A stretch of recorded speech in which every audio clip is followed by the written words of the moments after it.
Hello, good morning.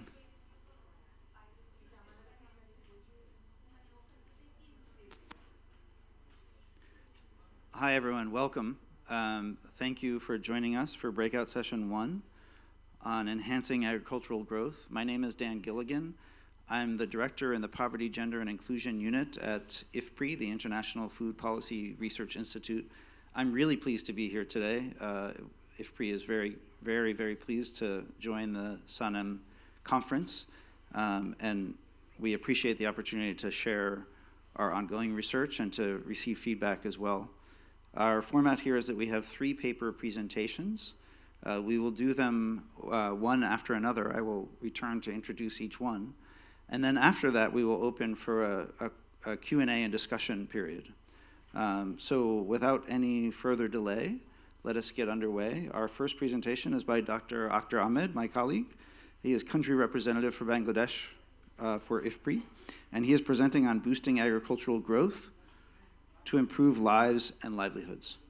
Thank you.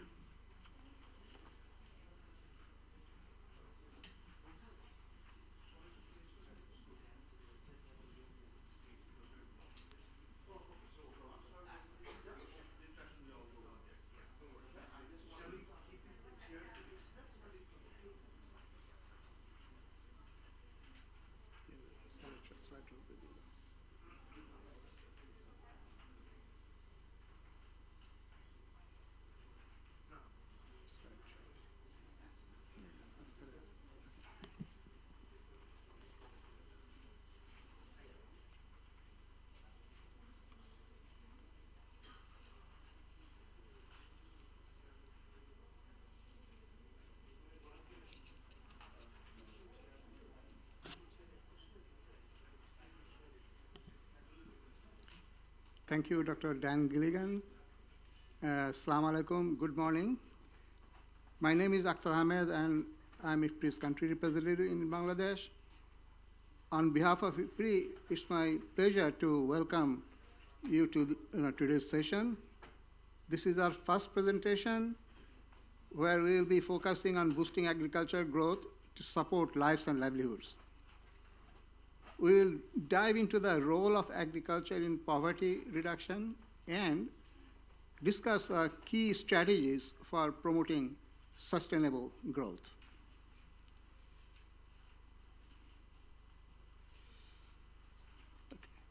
To begin, agriculture has long played a key role in reducing poverty in developing countries. GDP growth from agriculture leads to significant income growth among the poorest. The direct contribution of agriculture to poverty reduction are clear, but its indirect benefits, such as linkages to the broader economy, they are equally important. These include backward linkages, where growth in agriculture stimulates industrial production of inputs such as fertilizers, irrigation equipment, pesticides, and feed, and forward linkages, which refer to the ways agriculture promotes other sectors by getting agriculture products from farm to retail markets. These linkages help grow off-farm sectors, creating jobs and improving income levels. And together, these direct and indirect effects significantly contribute to reducing poverty. Now, let's look at Bangladesh's agri-food system. In 2019, a separate IFPRI study estimated that the agri-food system accounted for about 24% of Bangladesh's GDP and nearly half of its employment. Of that, primary agriculture contributed about 13% to GDP and 39% to employment.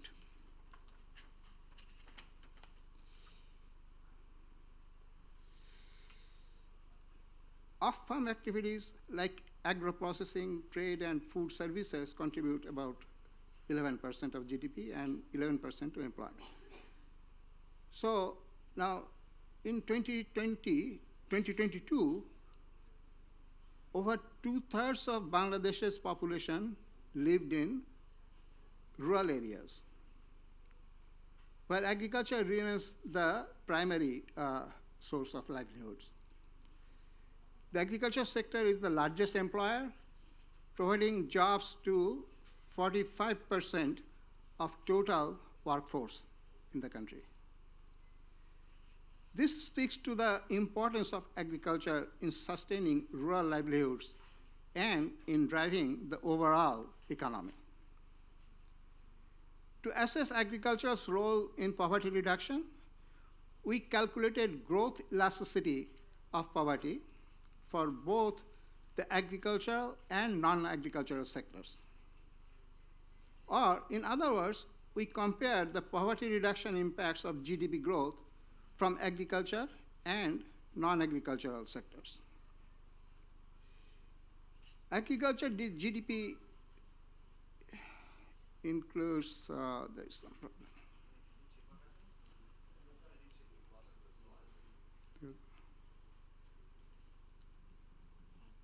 The PC is corrupted. Now it's shut down.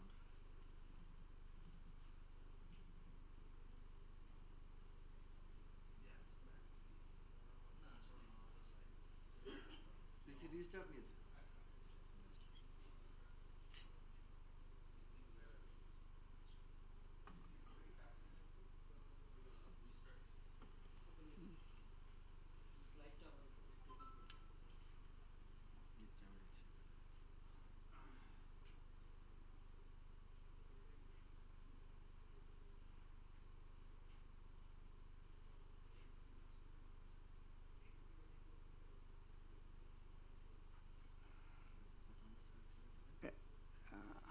Yeah.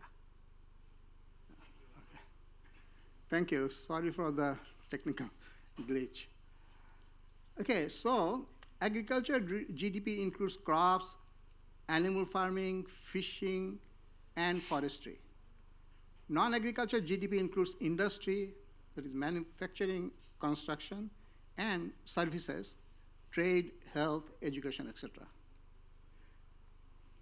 We calculated percentage change in headcount poverty from 2016 to 2022. And so we were able to estimate how each sector contributed to poverty reduction. So use this, growth elasticity of poverty to do that. Okay.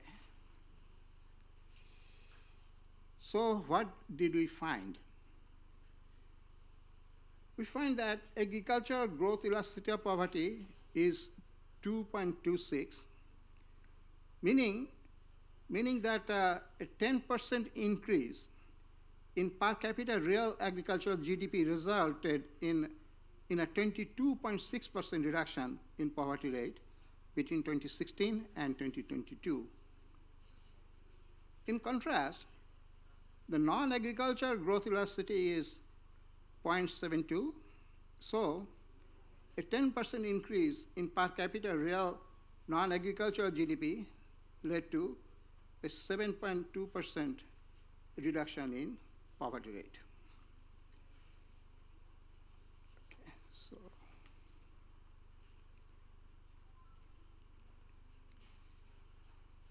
so that shows that agriculture growth is 3% or 3 times more effective at reducing poverty compared to growth in non-agricultural sectors. So what does this mean in practical terms? Given the high impacts of agricultural growth in reducing poverty, we need to prioritize policies that promote agricultural growth. A comprehensive strategy that fosters yield and enhancing technological advancements and encourages higher value agricultural production is essential for accelerating agriculture growth and consequently reduce poverty in Bangladesh.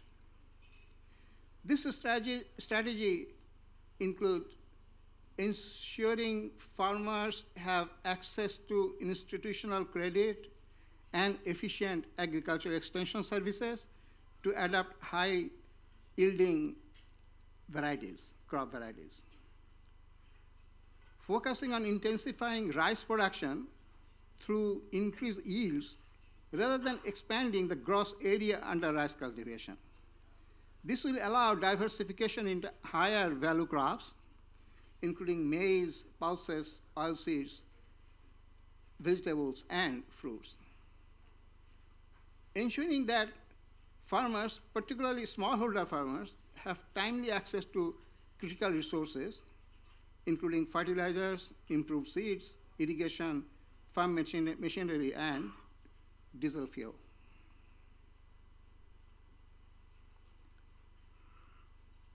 Now, what are some of the key challenges to boosting agricultural growth? First, limited access to finance is a major barrier to farmers, especially smallholders.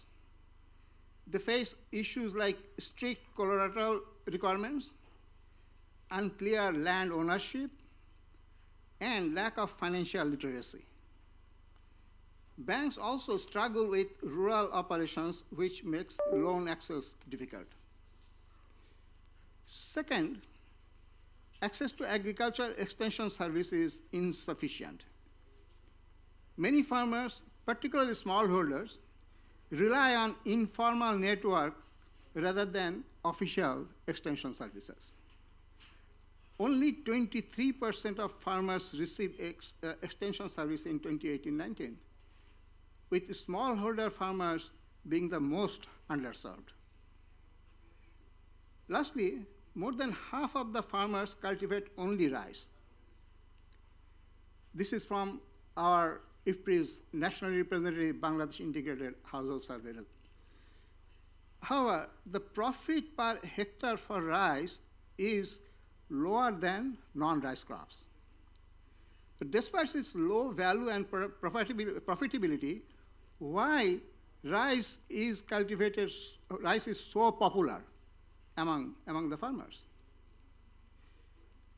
Year-to-year price fluctuations are much larger for non-rice crops than for rice, indicating relatively high levels of market-induced risk for production of non-rice crops. High-value crops such as vegetables and fruits have thin domestic markets, owing to relatively low levels of demand for them due to poverty and inadequate purchasing power. An increase in production causes a sharp decline in market prices. Contract farming could help mitigate these risks, but has not been widely adopted in Bangladesh.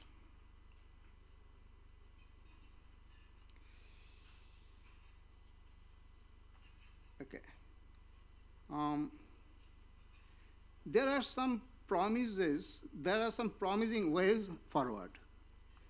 First,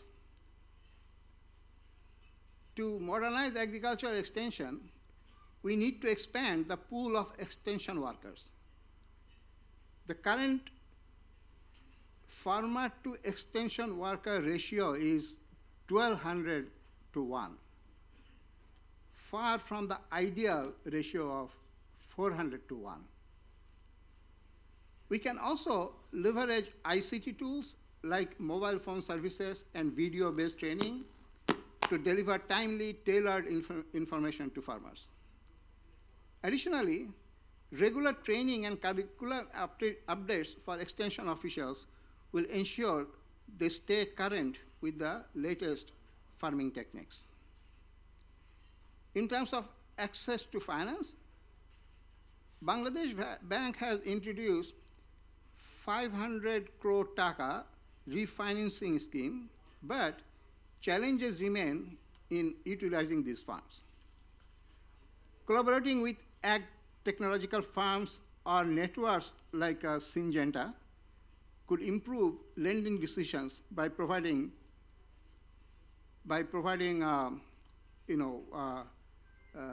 reliable data on farmers' credit worthiness. Flexible loan repayment schedules aligned with harvest periods would also make financial financing more accessible to farmers.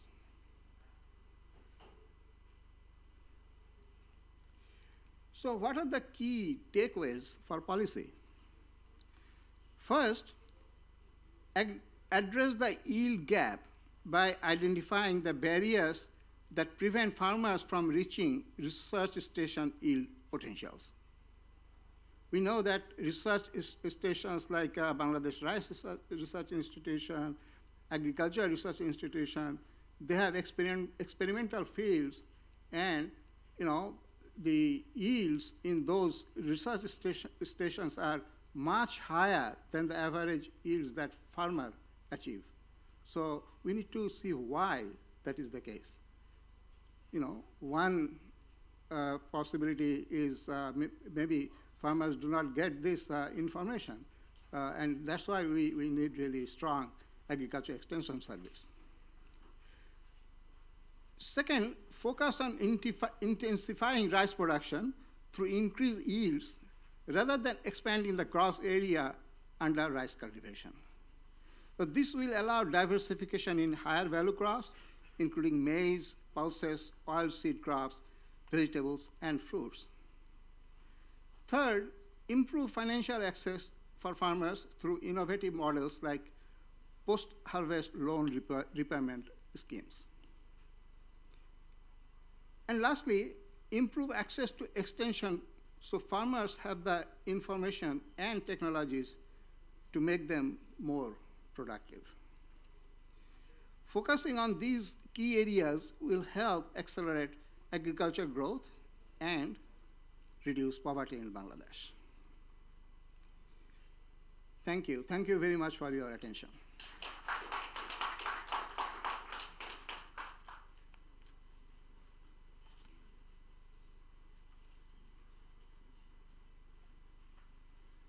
Thank you, Akhtar. I really appreciate your presentation and your remarks. We will come back to you after the other two presentations for questions and discussion.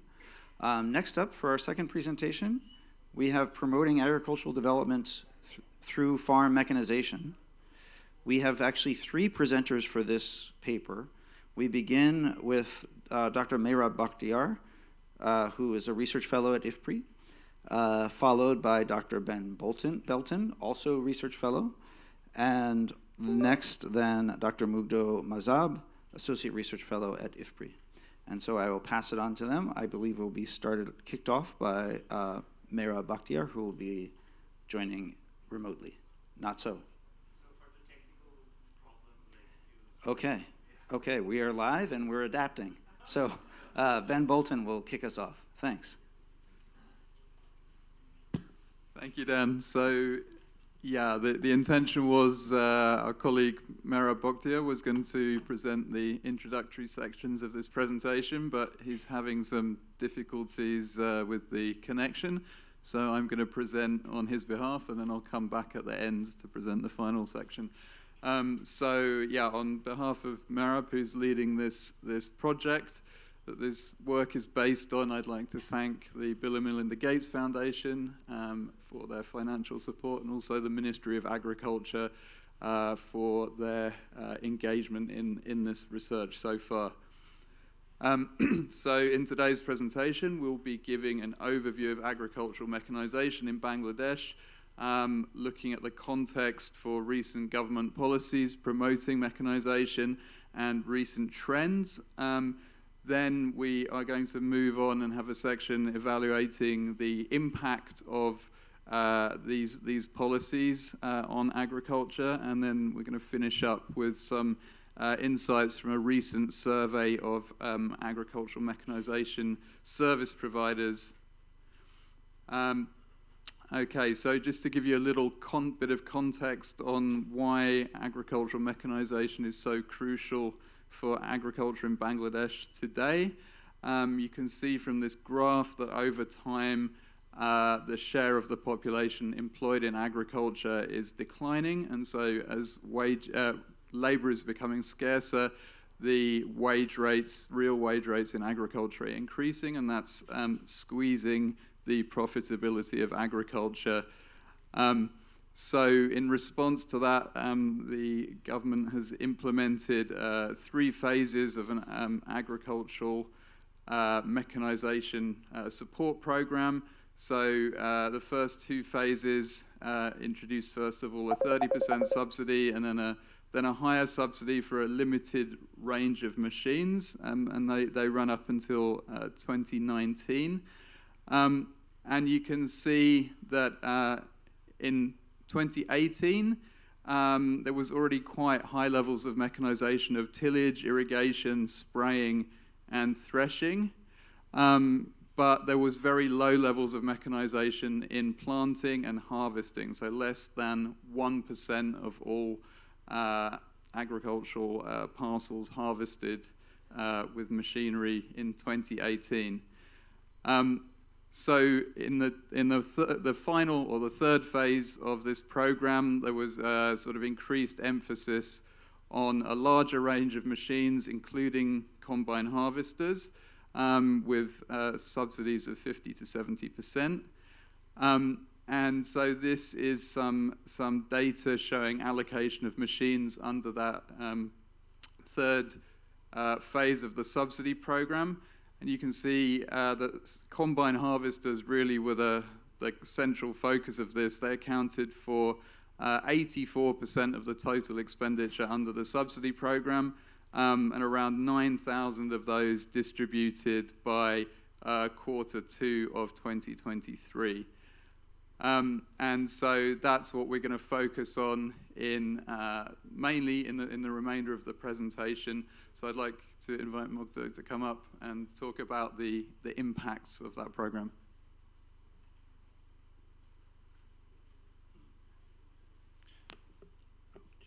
All right, so thank you so much, Ben, and thank you so much, Mehrab. Mehrab is leading the project. Unfortunately, for a technical glitch, he couldn't present, but thanks, Ben, for stepping up and giving the introductory remark. So as Ben has suggested, now I will tell you some of the initial findings that we have found using the administrative data. So as you can see, the whole program was mainly concentrated in the Howrah and the coastal areas. So the map that you are seeing right now, the darker color indicates that the concentration of machineries that was distributed at the district level. And the lighter colors shows that the less number of machines were distributed in those areas. So clearly Howrah and the coastal areas were the winners by construction, and coastal districts such as Borguna, Patuakhali, and Bhola received more machines, especially the power tillers and the bed planters. Also, it shows that the high cropping areas, the high cropping intensity areas historically known in Bangladesh, like Rajshahi and Rangpur, did not receive too many machines. So then we try to understand if we had to start from the scratch. Like, what are the areas that we should see to understand where the machine should have been distributed? So we did a principal component analysis, and there are 4 major indicators we chose. So the socio-economic factors like average wage and number of farm holdings, agricultural productivity indicators like cropping intensity, net cultivated area, average farm size. And we also considered the environmental factors in terms of production. And we also considered the stock, so where the mechanization status, as Ben has shown, when it stopped at 2019 before the third phase started, what is the stock at the district level? So we used all these variables, and it came up with this map where this index was developed showing what would have been if we chose these variables and we distributed the machines. You can see there is a very weak correlation. So some of the Howrah areas are still getting the machine, should have received the machine, but as you can see, the North Bengal, the northern part, there are some districts where the machine could have worked better. So so as we can see, this is very complementing what Ben has presented, that mechanized harvesting. So as in 2018, it was below 1%, and 2023, with our recent data, we can see it has reached almost 20%. Again, there is clearly some special distribution. As you can see, So basically the 70% subsidy mainly has gone to the Haur areas and also the southern part of Bangladesh. So Sylhet clearly for the Boro production they have received the highest number of mechanization in terms of the divisional distribution of this subsidy program. And clearly divisions like Khulna, Rangpur received quite less comparing other divisions. So with that backdrop, basically right now this is our very new findings. We have done difference in different analysis to understand what is the impact of this mechanization program in a causal setting. So again, as mentioned in the earlier part of the presentation by Ben, around 9,000 combined harvesters were distributed within this period of 2022 to 2023. And clearly Haur district received more harvester compared to other areas. The average number of combined harvester at the Upazila level was around 20, and the median was 8. So we try to understand, okay, if we have to divide all these upazilas in terms of treated and control, what we can do. So we took a cutoff of 75th percentile. If a upazila is receiving more than the 75th percentile distribution of combined harvester, we regard them as treated upazilas and control otherwise. But I will show you what happens if we change the cutoff as well. So then again, we run a very conventional difference in difference model. So over here, our outcome variables that we considered that could be important for mechanized harvesting are paddy yield, labor cost, machine cost, production cost, revenue, and gross margin.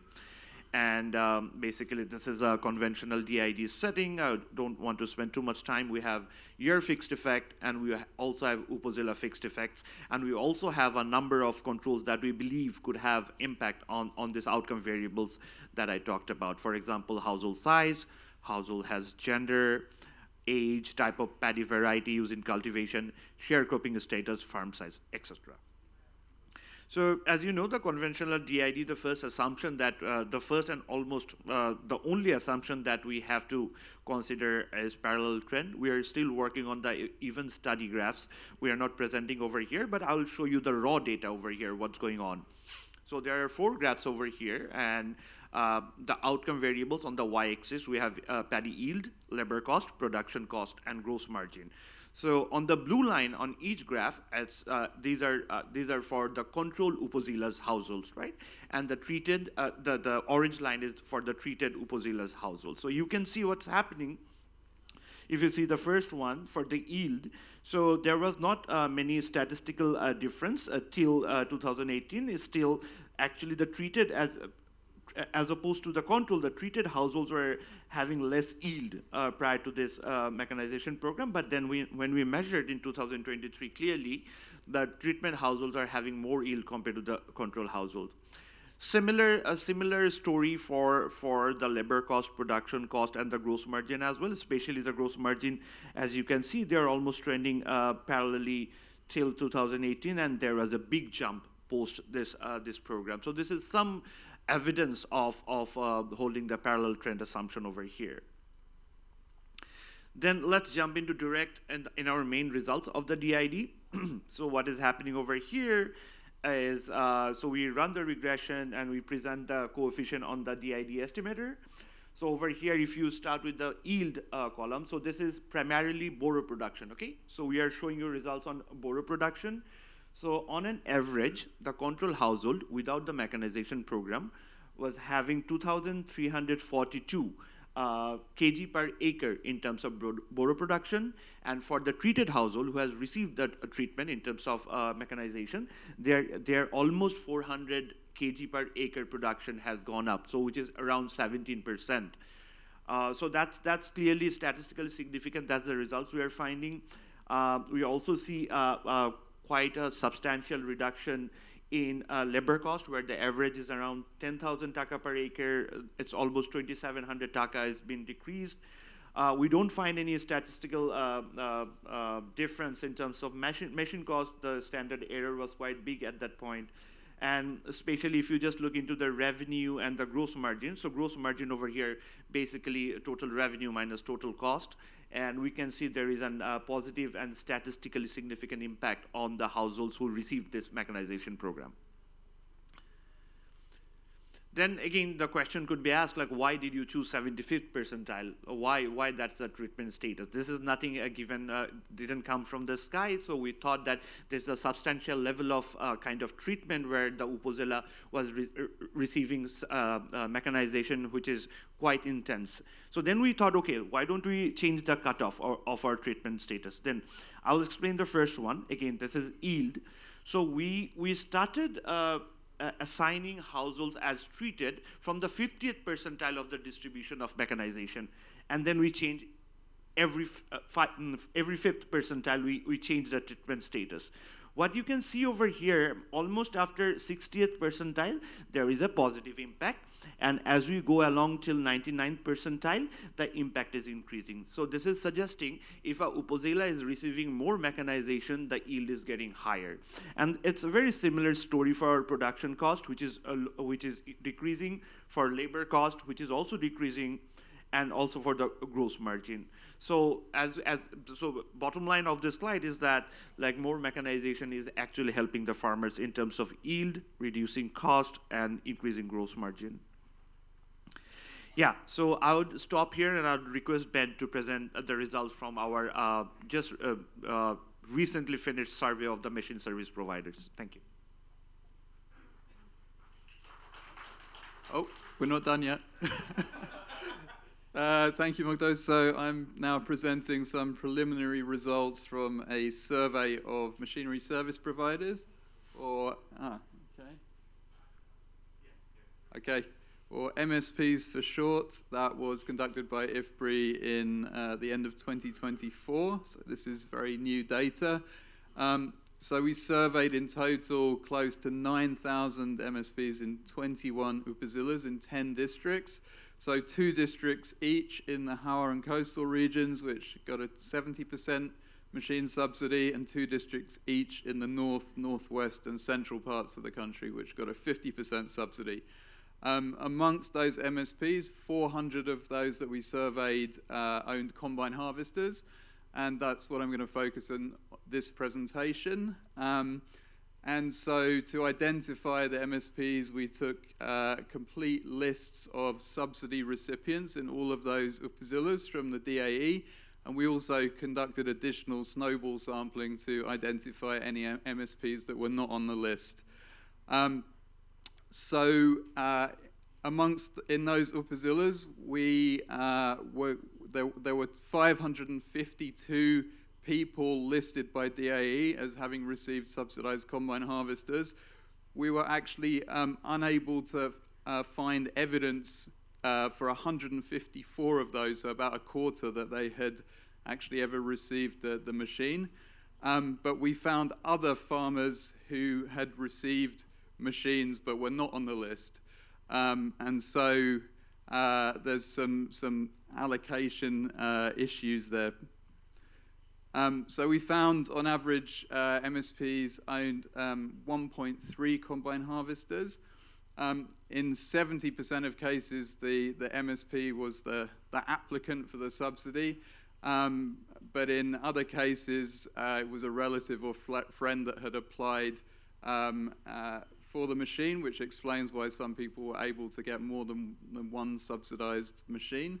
As you can see from the graph, most of the machines were purchased actually in 2022. So the subsidy scheme ended July 2024. And as we saw in the previous slides, most of the combine harvesters actually were in areas that received a 70% subsidy. So particularly the Howrah regions, most of the combines were concentrated there. The average value of a combine harvester was 32 lakh taka. The average subsidy received was 18 lakh, so on average the MSPs were paying about 14 lakh taka of their own. And we found that nearly all of those machines were actually still in operation. So just to look quickly at some of the characteristics of the service provision, you can see that almost all of the service providers are using their machines in borrow season. and about 2/3 using them in almond season. On average, they served 216 customers per year and covered an area of 207 acres per year. So just under an acre per customer, so that's suggesting farms sort of towards the upper end of the size distribution for Bangladesh. They operated for about 2 months of the year, 58 days, so this is very seasonal activity. But about half of them provided services outside of their own district, so they're moving to find work, they're sort of actively looking for work. Charging about 5,000 taka per acre and earning about 10 lakh taka gross revenue per year. So we haven't done the complete analysis of the profitability, but just as a very rough estimate, you can see that in order to pay off the subsidized machine in full, each MSP would have to operate for 16 months. And that's just taking into account the gross revenue, not the additional costs. But this suggests that this could be a fairly profitable business. So to conclude, sort of taking into account the entire presentation, we see that the third most recent phase of the mechanization subsidy program was heavily focused on combine harvesters. They accounted for 85% of the budget, and that there was a resulting rapid increase in combine harvester adoption. So from less than 1% of households in Bangladesh, farm households in Bangladesh using a combine in 2018 to almost 20% in 2023. We see that the areas that were eligible for the highest 70% subsidy rate received more machines and also had higher rates of combine harvester adoption. And we find strong causal evidence that the availability of combine harvesters at the Upazila level had positive effects for boro paddy cultivation, namely higher yields, lower labor costs, and higher incomes.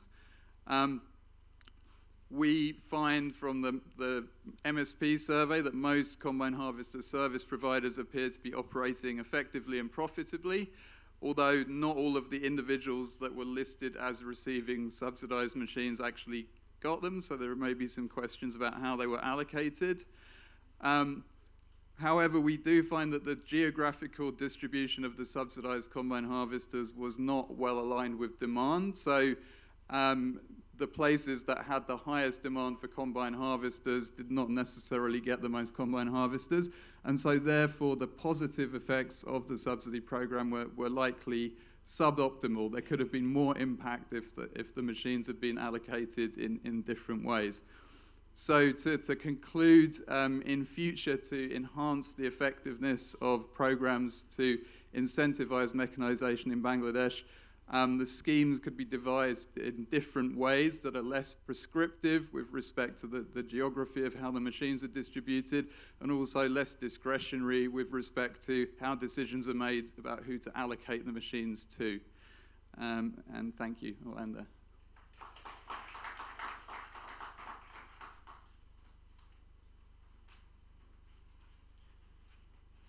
Thank you, Ben, and thank you, Mugdo, for your presentations.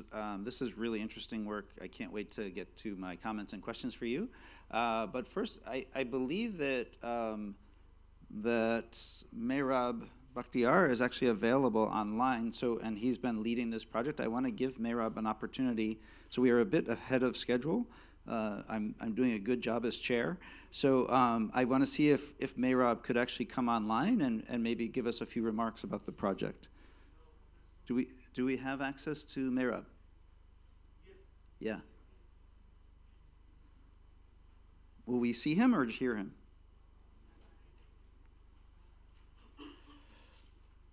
Can you hear me, Dan? Yes, Mehrab, hi.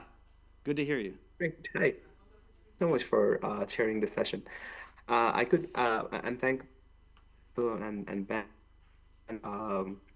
for the presentation. I was having some technical difficulties, so I'm glad that has been resolved. Just to give a bit of a background, so we were approached by the Ministry of Agriculture during some of our discussions in 2023 about potentially carrying a process evaluation of the agricultural mechanization subsidy program, and also to advise on how subsequent phases could be improved upon. We received a lot of technical support from the ministry. All the discussions that we had with the ministry led to the formation of a technical advisory committee. This was a really headed. This process was headed by Dr. Ghulam Talukdar, uh, um, working with IFPRI as a policy advisor. So special thanks to him. And this project has been funded by the Gates Foundation, and they have been very nice and flexible, and has let us actually work very closely with the ministry. So far, results are very interesting. We have some very sharp findings, and I think you've already heard about the geographical targeting part of things. We also presented this in December to an audience that are more specific direct stakeholders of agricultural mechanization in terms of researchers, policymakers, etc. Favorable remarks from there. So we hope that some of the findings that we have coming out can help the next phase of the subsidy program. Up there. Thank you so much.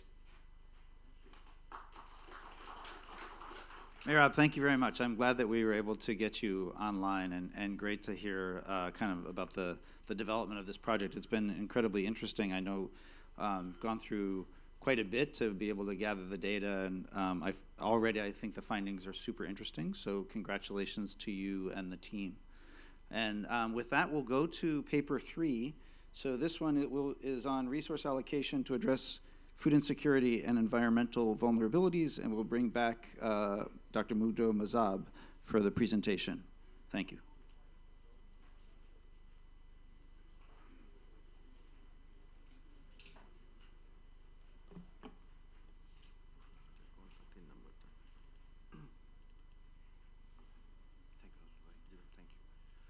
Thank you so much, Dan, and thank you everyone for bearing with us. So this would be rather a short presentation. I mean, I say it every time, then I go over the time, and then I'll be scolded by the chair, but I'll try my best to keep it short.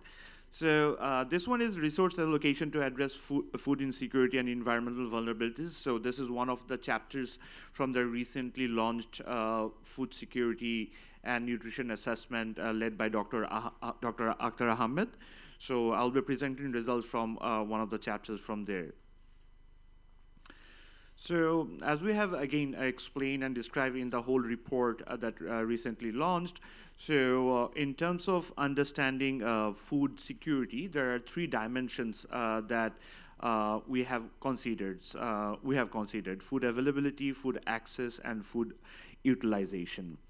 And given the limited resources our countries having, and then with the increasing climate and environmental shocks, it is very important to understand the food insecurity at the granular level. So overall, the country is facing problem, but can we go more granular and try to understand whether there is a special distribution in terms of food insecurity or not? So in this paper, what we try to do, that we use these 3 dimensions, and we try to understand the food security at the more lower administrative level, especially at the district level, and try to come up with some policy suggestion with the results.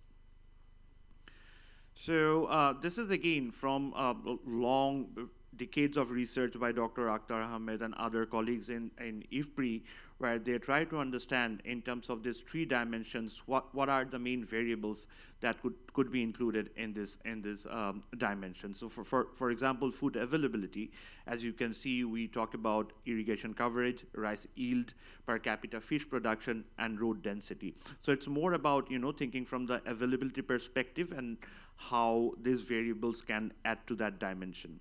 But then again, for food security, food access is very important. And as you can see, food access refers to the ability of individuals or households to obtain sufficient, safe, and nutritious food. So this is also very important, and these are the variables over here on the list you can see we used for food access. And lastly, food utilization is also very important, and as you can see, in general, the definition of food security, mostly food availability and food access were covered, but then this food utilization aspect is also very important because we are considering stunting rates, wasting rates, basic sanitations, hand washing facilities, and consumption of minimum acceptable diet. So these are in total, if I'm not wrong, 14 variables that we have considered to understand food insecurity at the district level.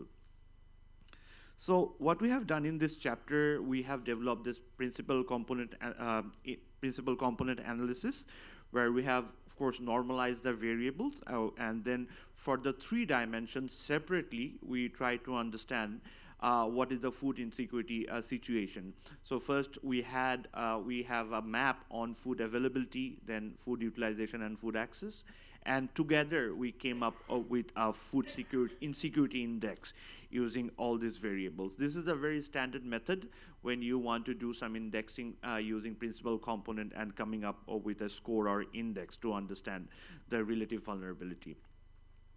One thing you should remember that we used data from different dimensions. Of course, our own BIHS was one of the main data sources that we have used, but we also have used other agricultural census and other available data sources to come up with this analysis at the district level.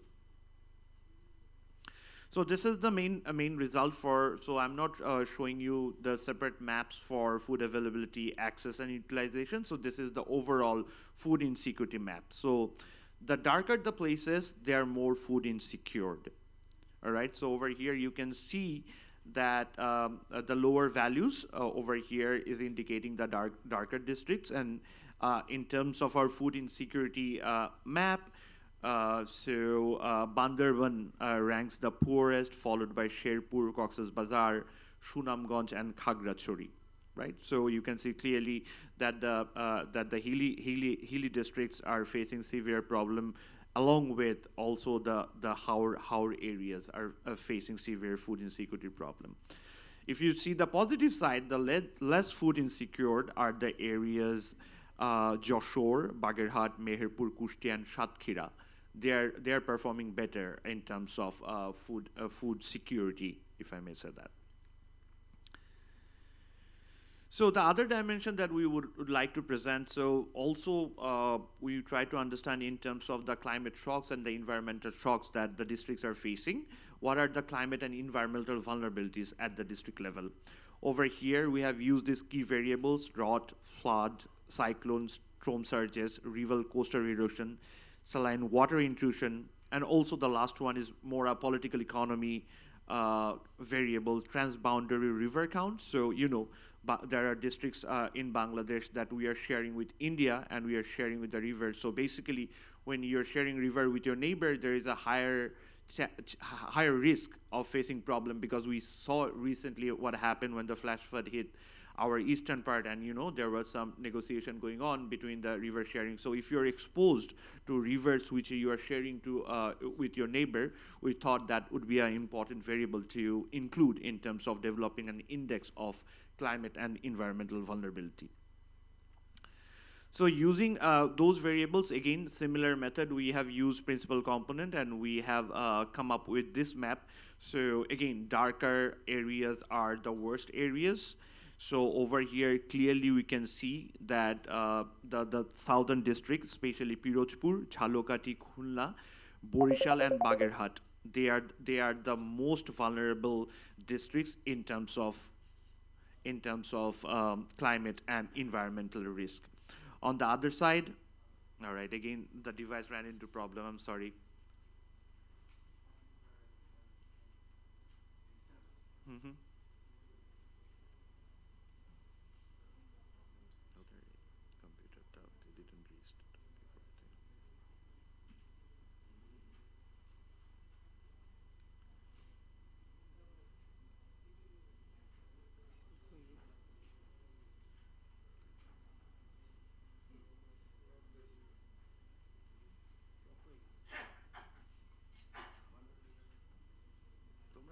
Restart করে রাখো নাই ল্যাপটপটা, এই জন্য বারবার হচ্ছে, আপডেটগুলো করা হয়নি।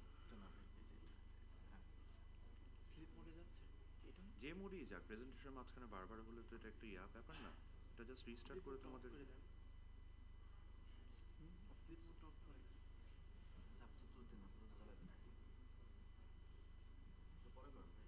পরে করবো হ্যাঁ পরে করেন, এখন প্রেজেন্টেশনটা শেষ করি।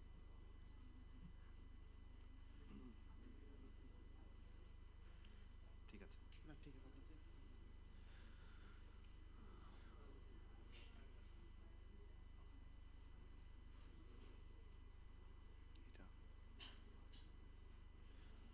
Sorry for the technical glitch again, but yeah. So coming back to that point, so in terms of the climate and environmental vulnerability, you can see that the southern districts are highly vulnerable in terms of all the climate and environmental shock, whereas in terms of relatively better in a better situation, Brahmanbaria, Dinajpur, Manikganj, Tangail, and Faridpur are in a better situation in terms of the shocks to absorb. So recently, as you have seen, that Bangladesh Bureau of Statistics (BBS) with support from World Bank and WFP World Food Program, they have come up with a poverty map. So they have used a very different method than what we have used for our calculation, and then we try to understand that whether there is what is the similarity between their poverty map and our food insecurity map. And as expected, we did not find a one-to-one relationship, because poverty's dimensions is not one-to-one mapped with food insecurity, right? Because we are considering variables like nutrition and all, so those are not considered under the poverty map. So we didn't find a one-to-one relationship with there, but still we found that few of the districts which are in the extreme poverty line, they are also similar in terms of food insecurity. So over here, what we did, so the one advantage they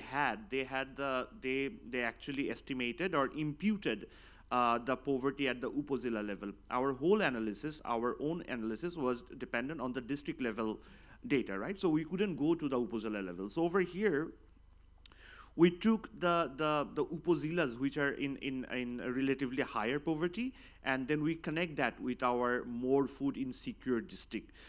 So over here, as you can see, Bandarban, Sherpur, Cox's Bazar, Sunamganj, and Khagrachuri. These are the 5 most food insecure districts, and also from there we have mentioned the upazilas which are under a severe threat. Similarly, we also went, because as expected, we are seeing the hilly region getting affected, but there are other districts. So this is Kishoreganj, Jamalpur, Noakhali, Kurigram, and Hobiganj. So these are also this is from 6th to 10th ranked most food insecure district, and these are the upazilas within those districts which are facing the most vulnerability. Just to conclude quickly, so this exercise that we have done, so it should help the policymaker in terms of prioritizing where to allocate resources, right? Because we are having problem with our fiscal expenditure. So if the government has to prioritize, they can use this food insecurity map and concentrate on the areas which are more food insecure. Again, same goes for our climate resilience, that we need to focus on the districts which are more vulnerable to climate and environmental risk, and spend our resources over there. Again, it would be nice to go beyond the district level. So if we can have data from the upazila level, we can do the similar exercise at the sub-district or upazila level. And so with in this method, if we want to do resource allocation, we should engage the local government more. We should engage the community people more to understand the insecurity and do something about it by distributing limited resources of the government. I'll stop here. Thank you.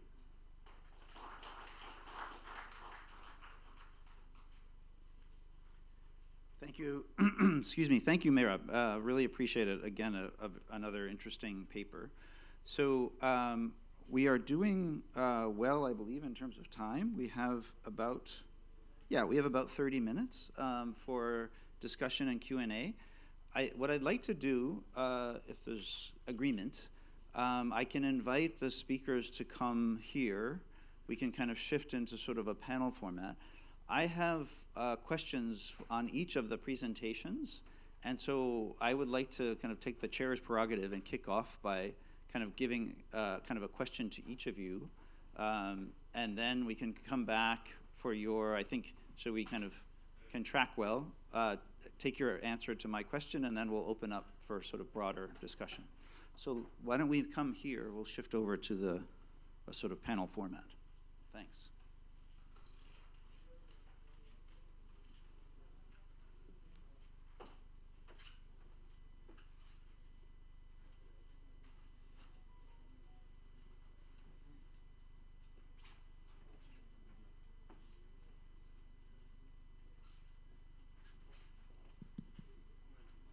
Please. Can you hear me? Yeah? Okay, great.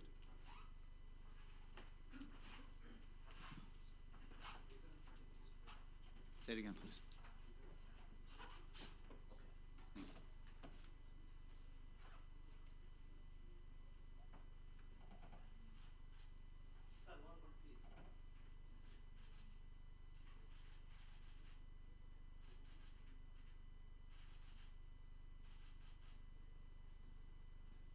Thank you. I'm really pleased we have some time for the Q&A and discussion. So I think let's take advantage of that. I'm going to go one by one on the three presentations, and I'll ask my question to Akhtar for the first one, let him respond, go to the next ones, and then we still have plenty of time for open discussion.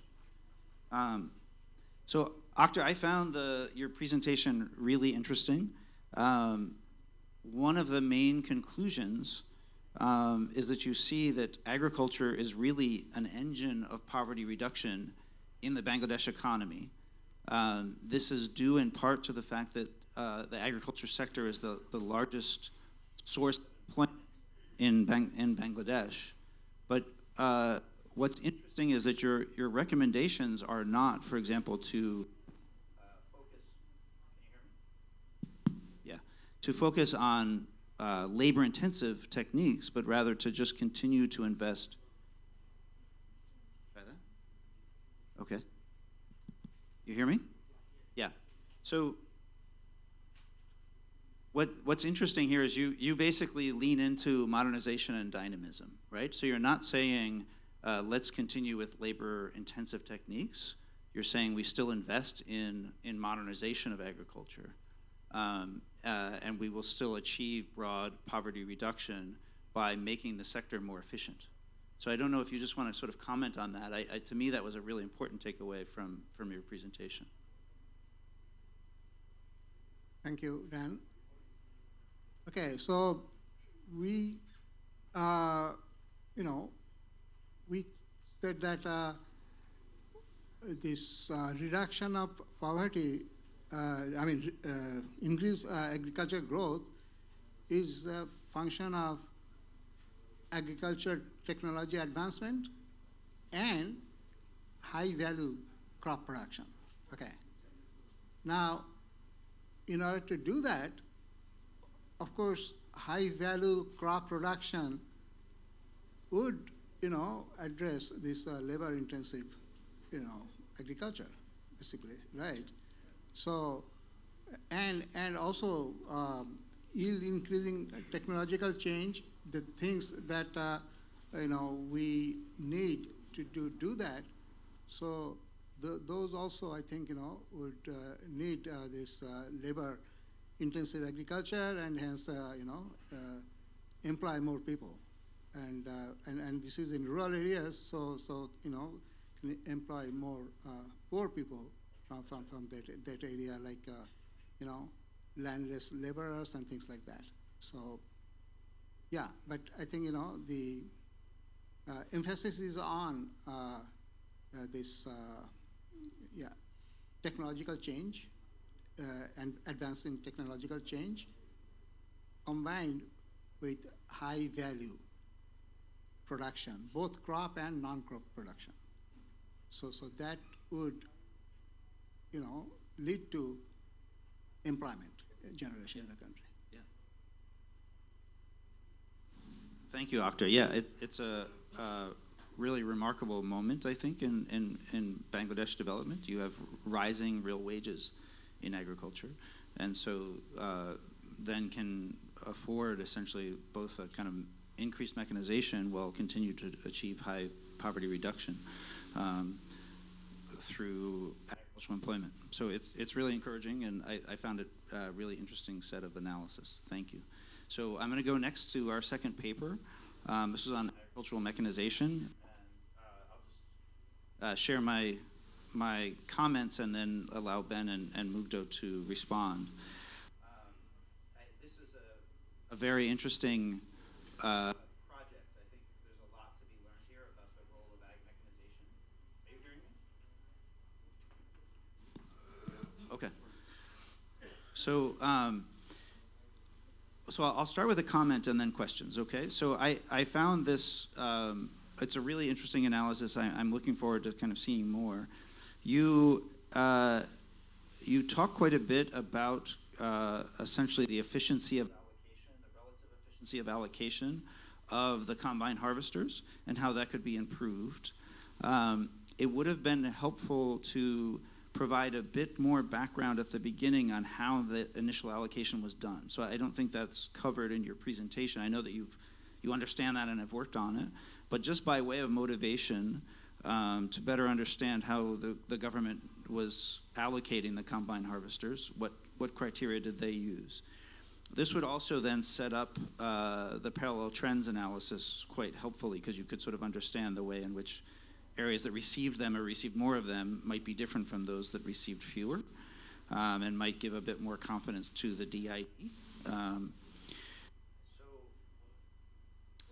I found sort of an interesting tension, which you actually addressed in your presentation, but I think where you can go further is around you. So you used some techniques to look at efficiency of the allocation of combine harvesters across areas where they were received.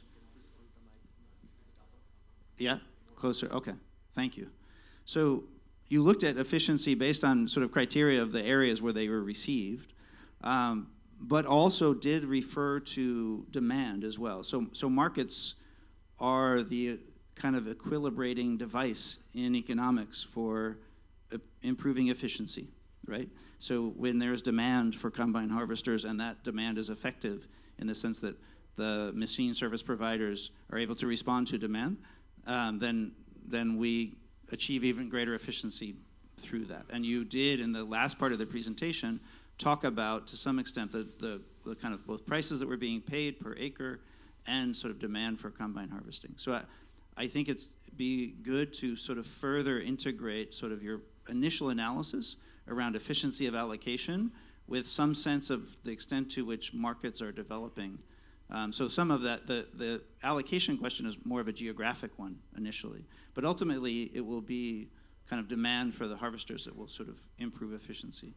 I also wonder whether with increased rollout of the program, if this will expand further, then the kind of misallocation that you identified might over time just be naturally kind of handled through that, through sort of greater expansion of the program. So wonder if you could comment on that.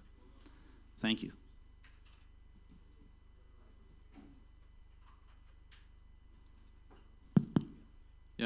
Yeah, thank you, Dan. So great observations there. So I think in terms of setting up how was the allocation decided? So my understanding is that there was these two subsidy levels, 70% and 50%. And so the places that got the 70% subsidy were considered priority. So there was a couple of reasons for that. One was slightly counterintuitively that they were places with very low levels of mechanization, and therefore the idea was that there was a need to boost mechanization in those places because they had the lowest levels. And the other one, particularly pertaining to the Howrah region, is that's an area that's badly impacted by flash flooding. And so the emphasis there was on harvesting the crop as quickly as possible, so that it would not be damaged by flooding. And then in terms of how individual sort of applicants were selected to receive subsidized machines, my understanding is that in each upazila or perhaps union, there was a panel formed, including Department of DAE and others, and then people put forward their applications, and then a selection was made by this panel as to who the machine would be allocated to. And so there was a certain number of machines that were available for allocation in different places. And so you can see potentially that could be problematic if there are sort of kind of political economy reasons why some people might have been favored over others for receiving machines. Then in terms of sort of how markets reallocate those machines then once they've been subsidized, I guess. So we saw that about half of the combine harvester owners were moving to other districts to provide services. So there is some kind of smoothing out across districts. Also, in order to get the best return possible, people need to move to where the work is available. However, that movement is actually discouraged by the subsidy scheme as it's currently designed. So at least in theory, if somebody wants to take the machine out of the upazila where it was allocated, they have to ask for permission to do that. They're supposed to prioritize the providing services in the place where they receive the subsidy. Also, people are not permitted to sell the machines. So that at least to some extent may sort of discourage the sort of equalizing effect of these markets. So actually, in future schemes could be much less prescriptive in terms of what people are allowed to do and where they're allowed to operate, and that could actually help the system become more efficient. Oh, thank you so much. Dan, great points. Thank you so much for that. And Ben, I think, addressed almost all of that. Just to add to that, you're absolutely right. Yeah, setting, we couldn't present that, but we also have in our paper, we have shown the balance test. Like most of the variables were balanced at the baseline using the upazila fixed effect. But yes, couple of them are not individually, but given that there are some geographical differences of the areas which received more subsidy compared to the other ones which did not. So and a really great point about bringing the demand side, because this is very important. Still, we do not have an estimate of total social welfare effect of this program. Over there, what we are planning to have a model where we can actually say, well, okay, given this spending, given this return, this is the total welfare effect of this program. So over there, definitely, we are planning to bring the demand side as well. Just to add to some results that we couldn't present, that primarily this positive effect that we are seeing, it's coming from Boro production, but it's very interesting when you use almond production, it's completely different. So basically the yield is going down, the labor cost is not decreasing, and there is no impact on gross margin or revenue. So what's happening basically, the subsidy program, they are not targeted, of course, for almond production, but we are seeing kind of a substitution effect from almond to Boro. So the effect is coming letting go some of the positive impact on almond, and it's coming towards Boro. I just wanted to mention that as well. Thank you. Very interesting. Thank you, Ben. Thank you, Mugdo. So I'll move to paper 3 and with just one question, and then allow Mugdo to respond, and then we'll open up. So please consider your own questions for our folks on the panel. Regarding resource allocation to address food insecurity and environmental vulnerabilities, Mugdo, thank you for that work. I find these allocation stories to be very compelling. You can see there this is a picture paints 1,000 words type of analysis, right? So you can see right there sort of how different dimensions of food security are spread geographically. I wonder if you just want to take a second, Mugdo, to talk about how government could use these results to consider sort of their resource allocation decisions. And so you had results that differ by food insecurity, and then also you related that to another analysis that was doing poverty mapping through small area estimation. So do you want to just think about or maybe reflect for a second about how the government could use these results, and particularly were you thinking about that in terms of agricultural extension services or social protection, or how should government maybe think about the implications for their resource allocation decisions? Thank you. Thank you so much, and that's a great question. And yeah, that was our main motivation. So yeah, there are a few answers for that. For example, given the current situation that Bangladesh is in, so there is, this is always historically challenged when there is a constituency, which is a politically elected constituency, and there is district level, which is administrative geography. So there is always a bit difficulty when you align your development work in a politically elected constituency and with a district. But right now, I feel it's a great opportunity for the government because they are trying to do some local level development, and there is no mandated constituency till the next election happens, of course. So I think if we have to allocate resources, the fiscal resources, and in terms of targeting food insecurity, so we have provided a map, and they can see which are the most vulnerable districts in terms of food insecurity, and they can actually allocate resources. They can target the problems they are having in terms of food insecurity over there. Having said that, it is also not impossible because again, the whole understanding right now is that the future of Bangladesh, there will be a stronger local government, given the transition Bangladesh has seen in the last year. So given that local government will have more power, I think this is a great opportunity to use this kind of analysis and target the more vulnerable people within that district and kind of support them when they need the most. Thank you. Wonderful, thank you, Mugdo. So let's go now. We have about 15 minutes for broader Q&A and discussion. I'll take by just show of hands, and hopefully there are microphones available to you if you have a question on any of the three papers, sorry. Let me start here. Please go ahead.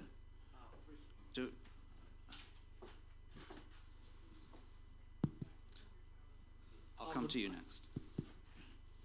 Good morning. Thank you very much, all of presenters. You have done tremendous work. I don't have any specific questions rather than I have just comments on the whole mechanization process. So the mechanization started because of the higher labor price. So in our areas, lots of people, in the past, their livelihood depends on the daily labor as well as fishing and other activities. So now we are moving forward to the mechanization. How do you feel about those marginal labor, whose livelihood depends on daily labor most of the time, and they are doing some fishing during the whole flood season? So my concern about how mechanization impact their livelihood in terms of the income, mainly for the marginal people. Because in our areas, mostly 350,000 people and their households are fishermen. So most of the time they are doing fishing, which is 3 to 4 months, and rest of the time their livelihood depends on the activities which is related to the agriculture. So just for the heads up, do you have any plan to study how this mechanization impacting their livelihood, or do you have any suggestion to the government or policymaker to do the alternative income generating activities or anything else? Thank you. Thank you. That's a very good question. Let's go right in front of you, please. Thank you. We'll take a few questions and then come back for responses. Thank you very much. I'm Hasnain Jahan, Professor of Agricultural Economics at Bangladesh Agricultural University. I would like to thank all of the presenters for very interesting presentations and giving us some very useful take-up messages. So I also don't have any specific questions, rather some comments for Dr. Akhtar Ahmed that he presented that the rice is not profitable, but still farmers are producing this because we know that rice is not only an economic enterprise, rather it's related to cultural and political things of our society, and people see it as a prestige issue and also consider it for consumption purpose mostly. So, but rather in high value crops, the main problem is the market is market volatility, and we need to think about the developing the market of each enterprises. For lack of market projections of these high value crops, we see that people start producing high value crops, and later on they had to abandon of these crops because of this inefficiency.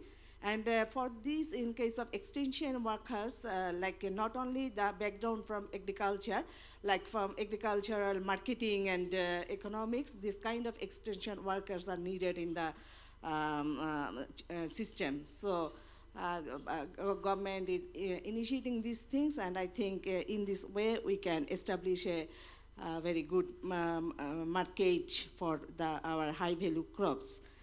For the second presenter, we see that the mechanization program government had initiated. We all appreciated this, but the effectiveness of these programs, we found some lack of inefficiency, like in case of allocation and distribution mostly. So we don't know that how this present government is looking at this program, but taking of your messages like that allocation and distribution, if we can see that the how much effective it was and what are the drawbacks of the previous programs. So it would be useful for the present government to make it more effective. And also we found that the allocation is mostly in rural areas and coastal areas where the cropping intensity is like 100%. But the cropping intensity like 300 to 400% in northern areas, the allocation is almost very low or zero. So why this happened, it is also a question. And for the third presenter, I have like a small question, like the food insecurity.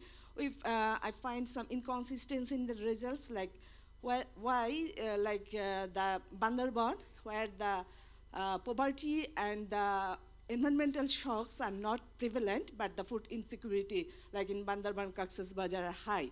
On the other hand, the coastal areas like Satkhira and other things, and also in other places where we find some environmental shocks, and also the northern districts where the poverty is also very high, but food insecurity status is high in those districts.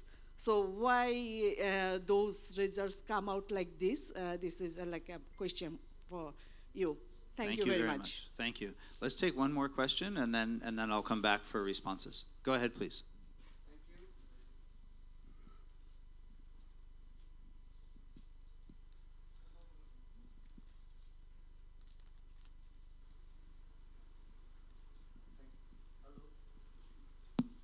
Yes, thank we you. hear you.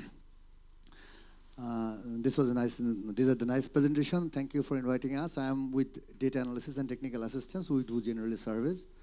So I have a specific question, and it's linked with the second questions directed to Dr. Mugdho Mahzab. We were seeing the map of food insecurity, which is kind of counterintuitive because it was a clear division of East and West. Which says that generally in Bangladesh, the eastern part is richer than the western part. I understand that, food insecurity is not one-to-one match with the income and other things. But the question is, since we analyzed it through availability, access, and utilization, whether it's heavily biased on utilization, because the richer part are not showing the less secured, highly insecured, and the poorer part are showing that they are the highly food secured. That's one thing. The second thing is, I understand the one-to-one match and a small area estimation that WFP and other did, upajila basis, but that's they generally do it in a different method. So it might not be matched with upazila to upazila, but at least division to division.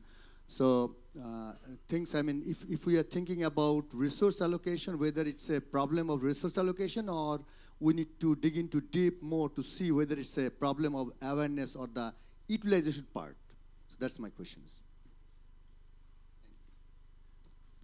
Okay, thank you very much.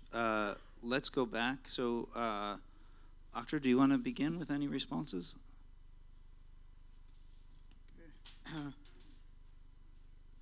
Thank you. I'm sorry. Okay, so this. Hello? Yeah, okay. So the question is, despite low profitability of rice, actually our analysis of this BIHS data shows that rice has the second lowest profitability among all crops grown. Wheat is the lowest and then rice, but all other crops have higher profitability. But still, we see that almost like more than 50% of the farmers, they grow just rice, only rice crop. So why?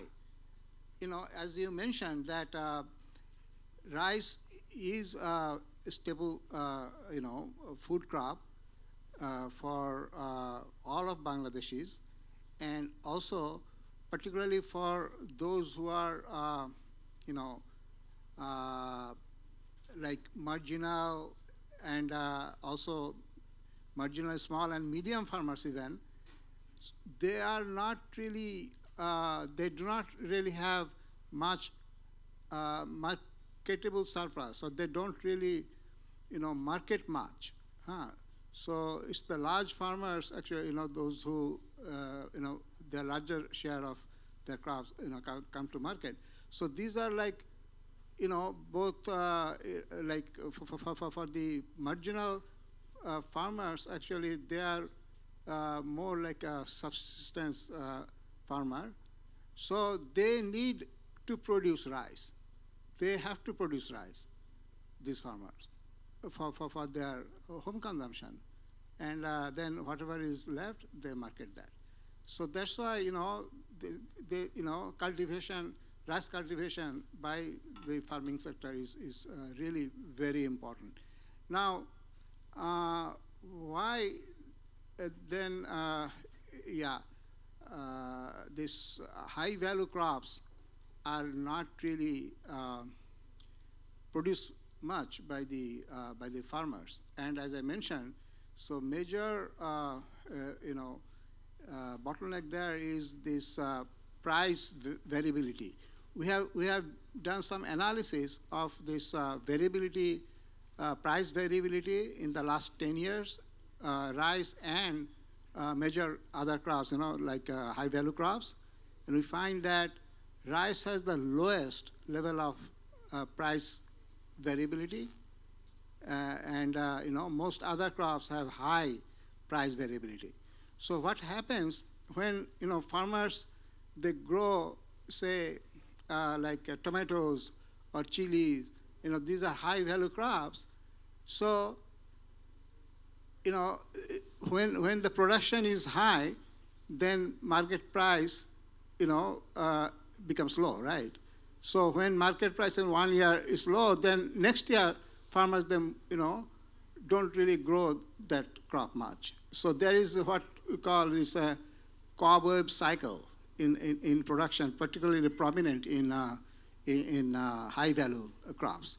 So that is probably the main reason. But what to do about that? And as I mentioned, that this contract farming is really very important. We have seen that in India it is practiced quite widely, but in Bangladesh it has not really practiced much contract farming. So if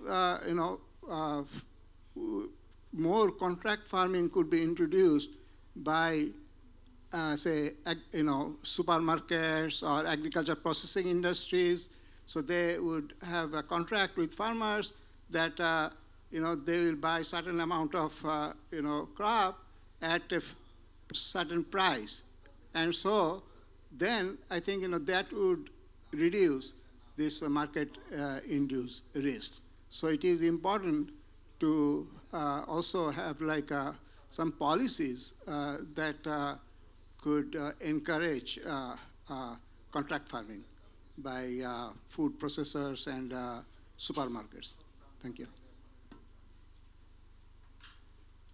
Go ahead, please. Yeah. Thanks. Yeah, so I'd like to address the question about what kind of impacts is mechanization having on people who are dependent on agricultural labor. So this is, I guess, kind of a classic question in relation to mechanization. So is it displacing people, landless people, marginal farmers who are highly dependent on selling their own labor power? Or is it like freeing up or releasing labor for farm households as they're able to save time, and then that allows them to go and work off farm and diversify their incomes. And so I guess probably both processes are playing out at the same time. And so in terms of what are the welfare impacts, particularly on the landless households or households that are dependent on selling labor, I think that partly depends on sort of the rate at which people are leaving rural areas and the effect that has on rural wages. So you could see from one of the first graphs in the presentation that the rural or the workforce employed in agriculture is shrinking over time, and real rural wages are going up quite sharply. And so that should be having a sort of a positive effect on the welfare of the people who remain selling labor in rural areas. But then at the same time, some of the employment opportunities that those people have may be reduced because of mechanization. So sort of the overall impact on welfare kind of depends on the balance between those two factors. And I guess we don't have a good sense at the moment for exactly how that process is playing out, but that's definitely an area for future research. Thanks. Yeah, that's great. So, Mumtaz, I'll give you the last word, reaching time. I'll give you the last word. I'll be very quick. Yeah, I'll be very quick. Now, thank you so much for the comments on the last presentation. Look, one thing you need to remember: this is both dimensions. One is food insecurity and the climate vulnerability and environmental vulnerability. They are different in terms of their construction. So what you are seeing are relative analysis, right? So relatively, which district is more food insecure than the other one? So over there, like as you can clearly see, Bandarban, of course, is one of the most food insecure districts. However, when you come and see that whether in terms of climate change and environmental shocks, it's relatively less insecure, right? So there are the coastal regions, especially you see the variables that we have considered, river erosion and then salinity of the water and the other things, they have more impact on the southern part compared to the hilly part. Having said that, is also very important the way we have constructed this index. These are mechanical measures, right? So we take the component in terms of the distribution of the variables, in terms of their statistical association, and then we get the index. We don't put any extra or different weights on different variables. If we do that, then the results might come up differently. But given this structure, without putting any extra or different weights on variables, this is what we are seeing. And in terms of East and West divide, is a long story, and actually if you read recent papers, you can see that East-West divide has been shrinked a lot. It's not as prominent as it used to be in the 80s and 90s. So again, in terms of these districts which we are finding vulnerable, it's a relative measure, and if the government wants to approach this targeting the district, they can do it separately in terms of the preference of food insecurity and then the preference of climate and environmental shocks. Thank you, Dan. Wonderful, thank you. I want to thank again Dr. Ahmed and Ben Belton and Mouda Mazab and also Mehrab Bakhtiar for their contributions in this session. I want to thank the entire IFPRI office team here who supported a lot of this research. I think we had a really good discussion and some really important, I think, contributions on the development of the agricultural sector in Bangladesh. We see it's a very dynamic sector with new opportunities through enhanced ag mechanization, for example, and we're paying attention there to sort of effects on poverty prevalence and on incomes for people who earn income through the labor market. So it's been a wonderful discussion. I appreciate the questions as well. We have reached time. I believe we have a short coffee break now. So just thank you again. And thank you to Sanam. Much appreciated.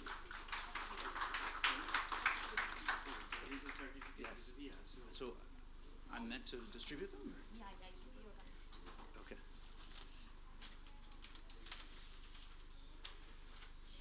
Thank you very much. So Sana has presented us with very nice certificates, please, for the presenters. So for Dr. Ahmed, thank you. Thank you, Akhtar. And Dr. Ben Belton, thank you, Ben. Thank you very much. And I have one from Mehrab. I'll have to distribute that myself when I see him next. But Mugdo, also for you. Thank you, Mugdo. Thank you.